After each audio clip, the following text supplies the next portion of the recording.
আর যারা বসে আছেন আলহামদুলিল্লাহ, তবে শেষ পর্যন্ত শোনার বিনীত অনুরোধ করব। আপনি দাঁড়িয়ে থাকেন, যদি আপনার সুবিধা হয়, আমার অসুবিধা কিছু নেই, আমি বসতেও বলবো না। তবে আপনার কাছে এতটুকু বলবো যে আপনি শেষ পর্যন্ত শুনবেন, শুনলে আপনার একটু উপকার হবে ইনশাআল্লাহ। হ্যাঁ, তাই বসতে বলবো না, আপনারা দাঁড়িয়ে থাকুন যদি আপনার সুবিধা হয়। আচ্ছা, যাই হোক, কথা বলিয়েন না। শিক্ষার গুরুত্ব নিয়ে কিছু কথা আলোচনা হবে ইনশাআল্লাহ।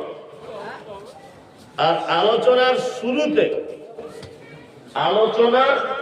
শুরুতে আপনাদেরকে আমি শিক্ষার ব্যাপারে আলোচনা করার দরকার আছে না নেই, এই ব্যাপারটা সর্বপ্রথম আপনাদেরকে একটু ভাবিয়ে তুলি।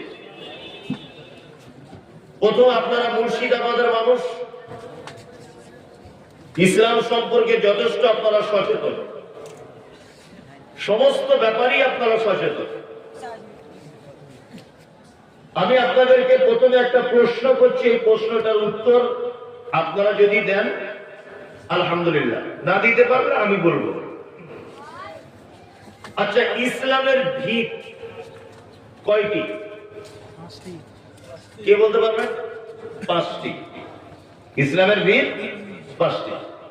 ছোটবেলাতে বইয়ে পড়েছিলাম, হাদিসে কোন মহানবী ইসলামের ভিত 5টি, কলেমা তাহার প্রথম কাজ, নামাজ তাহার পরটি, 3 নম্বরে রোজা, যাকাত তাহার পরে, অবশেষে হজ এলো ভাই 5 নম্বর স্তরে। প্রথম কলেমা। প্রথম কি? কলেমা, লা ইলাহা ইল্লাল্লাহ। ইসলামের মূল ভিত হচ্ছে তাওহীদ, আল্লাহর একত্ববাদের প্রতি বিশ্বাস স্থাপন করা। 2, সালাত, তাই তো? 3 যাকাত, 4 সিয়াম, আর 5 হজ। আমি আজকে বেশ অল্পই লোক আছে, ওই জন্য আপনি এই মুহূর্তে ধরে নেন যে মমতাজুল ইসলাম আমার শিক্ষক আর আমি ছাত্র।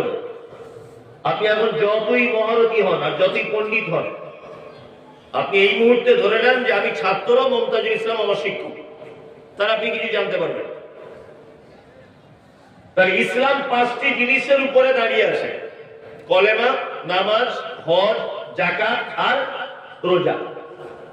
সহজ ভাবে বলছি যাতে